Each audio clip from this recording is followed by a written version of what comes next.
महाराष्ट्राचे दैवत छत्रपती शिवाजी महाराज यांनी महाराष्ट्रात राहून दिल्लीचे तख्त आदळून सोडले आणि याचप्रमाणे बारामतीत राहून दिल्लीचे राजकारण हादरून सोडणारे राजकारणातील कोहिनूर हिरा माननीय आदरणीय शरद काका पवार साहेब यांना वाढदिवसाच्या हार्दिक हार्दिक शुभेच्छा। मी विराज अमित चव्हाण। आंब्याच्या झाडाखाली नसतो मोर, आंब्याच्या झाडाखाली नसतो मोर। शरद काकांसारखे मंत्री मिळायला भाग्य लागतात थोर, शरद काकांसारखे मंत्री मिळायला भाग्य लागतात थोर। शांतता, व्यस्तता, सखोल नियोजन हे त्यांचे स्वभाव गुण।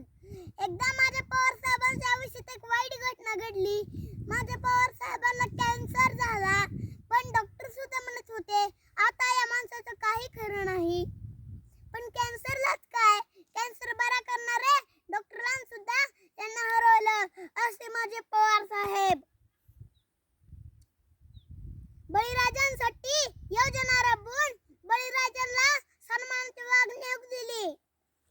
शेवटी एकच सांगतो, स्वर्गीय श्री बाळासाहेब ठाकरे यांच्यासारखे भाषणाचे लकप कुणाला जमणार नाही आणि विरोधकाला सुद्धा हसवणारे विलासराव देशमुख यांच्यासारखे भाषण कुणाला जमणार नाही। दुसऱ्याच्या हृदयाला छेद घालणारे आर. आर. पाटील यांच्यासारखे भाषण कुणाला जमणार नाही। आणि आज